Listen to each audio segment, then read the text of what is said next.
بسم اللہ الرحمن الرحیم۔ شروع اللہ کے نام سے جو بڑا مہربان اور نہایت رحم والا ہے۔ ناظرین، آج ہم بات کریں گے 9 مئی پر بڑا رگڑا، اور دوسرا جو تحقیقاتی کمیشن بنایا اس پر، تیسرا جو مہنگائی نے چھکے چھڑائے ہوئے ہیں اس پر بھی بات کریں گے۔ سب سے پہلے بات کرتے ہیں 9 مئی کا بڑا رگڑا۔ 51 ملزمان کو 5 سال قید کا حکم، اور ان میں پی ٹی آئی کے ایم پی اے جو ہیں وہ کلیم اللہ خان بھی شامل ہیں۔ تو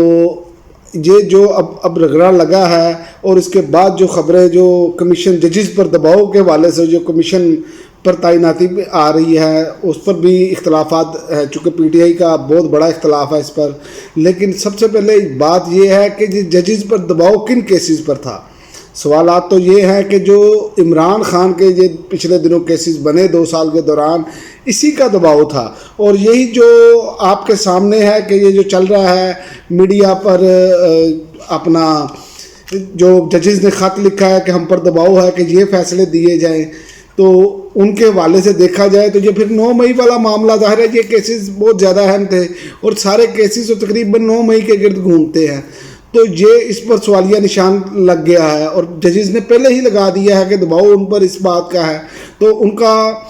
جو مطالبہ تھا وہ یہ تھا کہ اب ہمیں کیا کرنا چاہیے، لیکن یہاں پر سپریم کورٹ کے چیف جسٹس صاحب وزیر اعظم سے ملے، بجائے اس کے کہ سپریم جوڈیشل کونسل میں یہ بات سنی جاتی، انہوں نے وزیر اعظم کی کورٹ میں بول پھینکا، اور وزیر اعظم جو اس دوران بھی وزیر اعظم تھے جب کیسز بنے، اور سارا یہ ظلم جو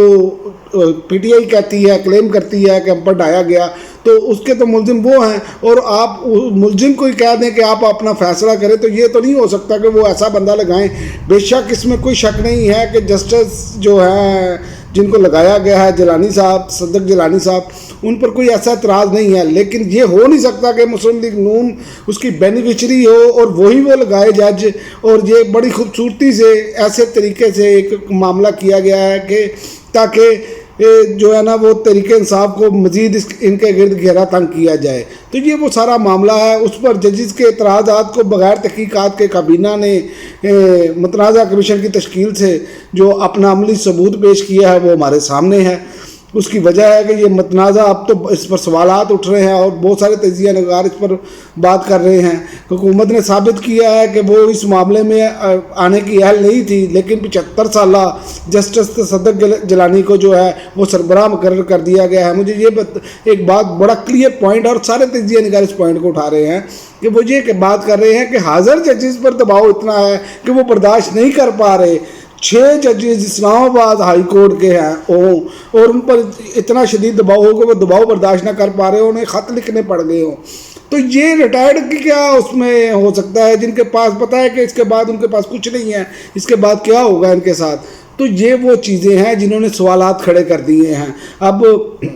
دیکھتے ہیں کہ یہ آگے سے کیا کرتے ہیں، کوئی سمجھ نہیں آ رہی ان کی۔ جسٹس گیلانی کے بارے میں، تصدق گیلانی کے بارے میں تحریک انصاف نے واضح طور پر موقف لیا ہے کہ ہم اسے چیلنج کریں گے، یہ مس فٹ ہے۔ اس پر شیر افضل مروت نے یہ بات کی ہے۔ تو یہ ساری چیزیں ہمارے سامنے ہیں، اور ایک اور وویلا کیا جا رہا ہے، جو خبریں ہیں کہ عمران خان نے معاہدہ کر لیا ہے۔ وہ بھائی معاہدہ نہیں ہے، عمران خان کے ساتھ آپ تو لوگوں کو ملنے ہی نہیں دے رہے تھے۔ اب یہ طے پایا ہے کہ عمران خان سے 6 سے زائد لوگ نہیں مل سکتے، جبکہ ان کے اپنے صحافی، ان کے اپنے ماؤتھ پیس یہ بات کرتے رہے ہیں کہ، اور حفیظ اللہ نیازی صاحب وہ ہمیشہ نون لیگ کے ساتھ کھڑے رہے ہیں، نون لیگ کی حمایت کرتے ہیں۔ انہوں نے بتایا تھا کہ میں جس دن نواز شریف سے ملنے گیا اس دن صرف اور تقریباً 1.5 درجن کے قریب تو صرف صحافی ہی نواز شریف کو ملے تھے، اور باقی آپ دیکھ لیں کتنے لوگ روز کی بنیادوں پر ملتے تھے۔ تو یہاں پر ایک دوسرا رویہ یہ اپنایا گیا ہے کہ ہفتے میں 2 دن ملاقاتیں ہوں گی، ایک دن خاندان کے لوگ ان کے ملیں گے، اور ایک دن جو ہے وہ 6 سے زائد لوگ ایک دن میں نہیں مل سکتے۔ تو یہ جتنا مرضی ان چیزوں سے عمران خان کو نہ فرق پڑتا ہے، نہ وہ ٹوٹیں گے، نہ وہ ٹوٹ پائیں گے ان سے، کیونکہ ان کا مقصد بہت بڑا ہے۔ وہ ہمیشہ اسی پر بات کرتے آئے ہیں کہ ہارتا وہی ہے جو ہار مان لیتا ہے۔ تو اس لیے عمران خان کو تو توڑنا ناممکن ہے، اس حوالے سے کہ آپ اس طرح کی حرکتیں کریں گے تو عمران خان ٹوٹ جائیں گے، تو یہ تو نظر نہیں آ رہا۔ اور دوسرا آپ دیکھیں کہ پاکستان کو IMF سے 7 سے 8 ارب ڈالر کا نیا پروگرام ملنے کی امید ہے، اور اب لالی پاپ چھوڑے جا رہے ہیں کہ ہم جناب بہت ساری سہولتیں دیں گے کیونکہ وفاق میں ہماری حکومت ہے، لیکن یہ تو آئے تھے مہنگائی کم کرنے کے لیے. پھر ایک مرتبہ میں یاد دہانی کرا لوں کہ عمران خان کے دور میں 150 سے نیچے پیٹرول تھا,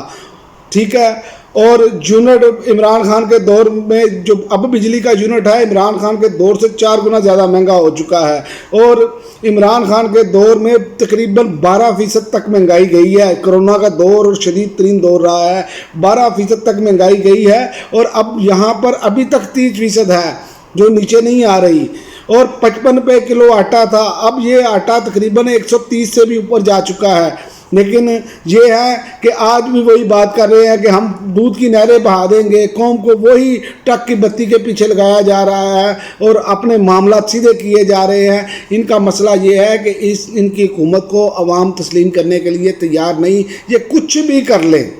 آپ دیکھ لیں, آپ کے سامنے ہے پی آئی اے کی نجکاری کرنے کا فیصلہ تو ہوا ہے, چلے ٹھیک ہے نجکاری کر رہے ہیں, اس کے اسپیئر پارٹس بھی فروخت کرنے کا فیصلہ کر لیا گیا ہے. اس پر یہ سوال ہے کہ ہمارے پاکستان میں ایئر بلو شاہد کا کان عباسی صاحب کی ہے, اس کو کیوں نہیں نقصان ہے, وہ کیوں پرافٹ میں ہے. تو یہ وہ چیزیں ہیں, انہوں نے سیاسی بھرتیاں کر کے ہر جگہ پر اپنے بندے بٹھا کے پیپلز پارٹی اور مسلم لیگ نون نے انہوں نے ستیہ ناش کیا اداروں کا, اور یہ تمام اداروں کی حالت یہی ہے. تو پی آئی اے کا معاملہ عمران خان کے دور حکومت میں بہتر ہونا شروع ہوا تھا, لیکن اب آپ دیکھ لیں, اور اب نئی خبر آ رہی ہے کہ صبح تک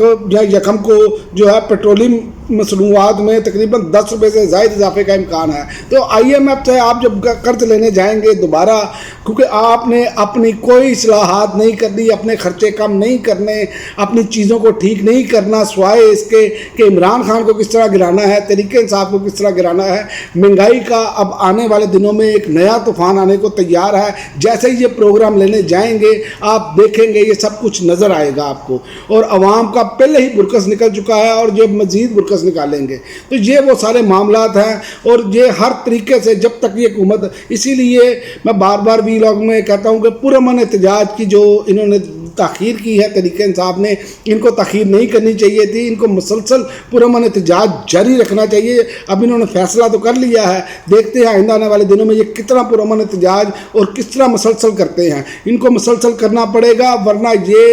کہ آپ کو میں بتا دوں, اگر کوئی اور جماعت ہوتی عمران خان اس کی قیادت, اس جماعت کی بھی قیادت عمران خان کے علاوہ کوئی اور سیاسی لیڈر کر رہا ہوتا, تو جتنا ظلم, جتنا جبر, جتنے کیسز, جتنے ان کے ورکروں کے ساتھ سلوک ہوا ہے وہ اب تک صفحہ ہستی سے مٹ جانی تھی. لیکن یہ واحد جماعت ہے جو پرامن بھی ہے, اور ان کا جو لیڈر ہے وہ کسی قسم کا سمجھوتا کرنے کے لیے تیار نہیں. وہ کہتے ہیں جو عوامی منگے ہیں, جو عوام نے مینڈیٹ دیا ہے اس کے مطابق کام کریں اور قانون کی بالادستی قائم کریں. تو یہ وہ ساری چیزیں ہیں, اس لیے یہ حکومت تو ایسے ہی ڈگمگاتی رہے گی. لیکن آئندہ آنے والے دنوں میں آپ کو نظر آئے گا کہ اگر یہ احتجاج شدت کے ساتھ ایسے ہی جاری رہا اور پرامن طریقے کے ساتھ دباؤ بڑھاتے رہے تو یہ دھڑم کر کے گر جائے گی, اور کچھ نہیں ہوگا, ان کے پلے اور کچھ نہیں ہے. اب تک کے لیے ناظرین اتنا ہی, اجازت دیجیے. اللہ حافظ.